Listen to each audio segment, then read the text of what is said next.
मैं रविंद्रनाथ गुप्ता। और आप देख रहे हैं कि जिस तरीके से भारत देश में जो है कश्मीर के पहलगाम में जिस तरीके से आतंकियों ने सैलानियों को घुस करके मारा है, उसी सब चीज़ों पे बात करने के लिए हमारे साथ पत्रकार समाज सेवी संभव शुक्ला जी मौजूद हैं। बहुत धन्यवाद आपका।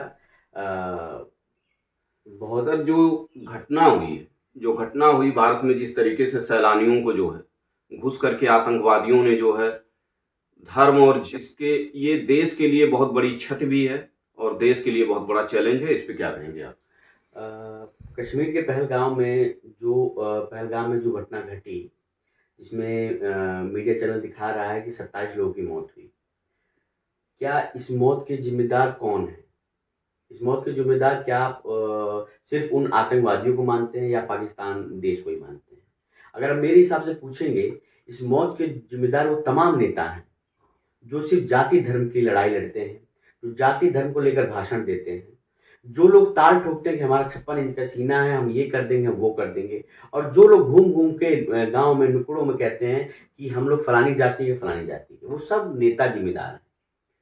हालांकि पाकिस्तान ने आतंकवादियों को पनाह दी, पनाह देते भी आए हैं, और मैं आपके चैनल के माध्यम से मतलब भारत सरकार से एक निवेदन करूंगा कि पाकिस्तान को राष्ट्रीय आतंकी देश घोषित करने की मांग की जाए। और ये जो मुकदमा चले, ये जो 27 लोगों को जो मारा गया, जो मुकदमा चले, ये राष्ट्रीय अदालत में मुकदमा इसका चले, इसका मुकदमा राष्ट्रीय अदालत में चले। और जिस तरीके से मोदी जी कहते हैं कि 56 इंच का सीना है, लोग कहते हैं कि 56 इंच का सीना है, घर में घुस के मारेंगे, तो अब समय भी आ गया है। ये देश के लिए बहुत ही दुर्भाग्यपूर्ण घटना है, बहुत ही दुखी कर देने वाली घटना है, पर ये एक मौका भी है कि अपना 56 इंच का सीना मोदी जी दिखाएं। देश के प्रधानमंत्री हैं और 27 लोगों की जो जाने गई, जो बड़े चैनल मीडिया दिखा रहे हैं, उनमें 2700 आतंकवादियों को मारे, तब जाकर के ये देश फिर से सही लगा। कहीं ना कहीं जो वर्तमान में सरकार है मोदी जी की, सरकार ने तो जो है ये दावा भी कर दिया था कि नोटबंदी के बाद और 370 हटने के बाद जो है आतंकवाद खत्म हो गया। फिर ये आतंकवाद कैसे हो रहा है? ये सब फेल हो गया ना, ये सब फेल हो गया। जैसे तमाम बड़े नेता लोग कहते थे कि भाई हमने नोटबंदी कर दी तो आतंकवादियों की कमर टूट गई। कहाँ टूटी आतंकवादियों की कमर? कैसे टूट गई? और सबसे बड़ा सवाल ये पैदा होता है कि भारत की सीमा में आतंकवादी आए कैसे? जब आपने देखा पहलगांव, जिसको मिनी स्विट्जरलैंड भी कहा जाता है, जिस तरीके से यहाँ पर जो है लोग घूमने जाते हैं, एक टूरिस्ट प्लेस है, तो आप वहाँ जान रहे हैं कि टूरिस्ट प्लेस है, तो वहाँ पे जनता जाएगी, घूमेगी, अपने परिवार के साथ जाएगी, तो वहाँ पर सुरक्षा का जो पैमाना था, इतना ढीला कैसे है? वहाँ आतंकवादियों ने कैसे गोली मार दी?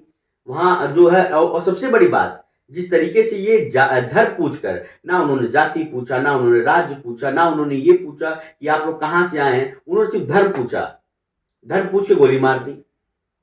उन्होंने पूछा अगर आप मुसलमान हैं, अगर आप कलमा पढ़ लेते हैं तो आपको छोड़ दिया गया है। जिसने कहा कि हाँ हम मुसलमान, उनकी पैंट उतरवाई गई। जिसने पैंट उतारी, जिसको पता लग गया कि हाँ ये हिंदू, उसको गोली मार दी गई। तो जिस तरीके की ये भावनाएं देश में पैदा हो रही हैं और जिस तरह की घटनाएं घटी है, ये बिल्कुल बहुत दुखद घटना है।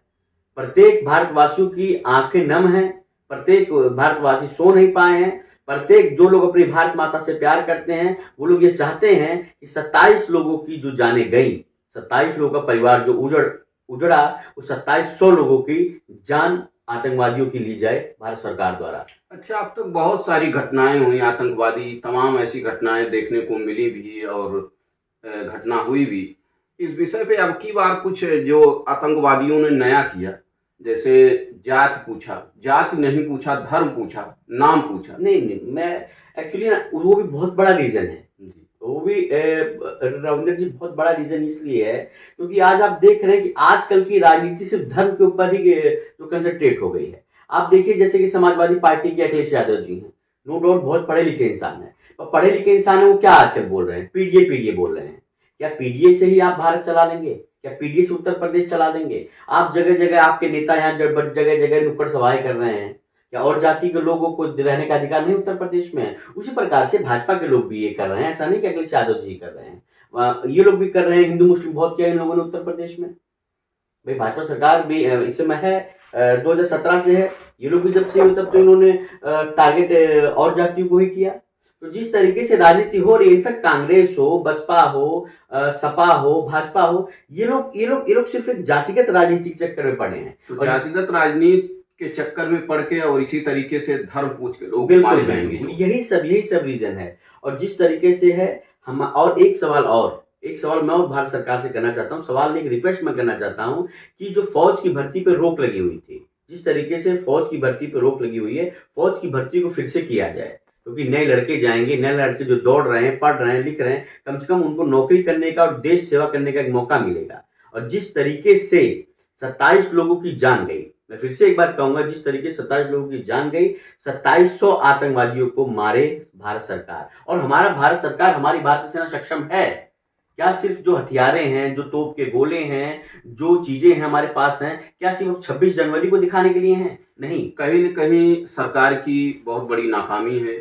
बिल्कुल बिल्कुल नाकामी है कि भाई आपके घर में घुस के कोई आपको मार के चला जाता है। और ऐसी जगहों पर जहां पे 5,000 या 10,000 सैलानी उपस्थित होते हैं जो है, असल में कश्मीर में कुछ लोग ऐसे अभी भी हैं, जो लोग अभी लोग एक्सेप्ट ही नहीं करते कि भारत हमारा देश है। वो लोग आज भी उस मानसिकता में जीते हैं कि हमारा देश दूसरी तरफ पाकिस्तान है। तो उन जैसे मानसिकता लोगों वालों को, जो कुछ परसेंट लोग बचे हुए हैं, उनको ढूंढने की जरूरत है। या तो उनको पाकिस्तान भेज दिया जाए कि अगर भैया आप भारत को अपना देश नहीं मानते, आप पाकिस्तान चले जाइए, या तो उनके ऊपर ऐसा कोई मुकदमा डाला जाए कि तुम भारत में रह करके भारत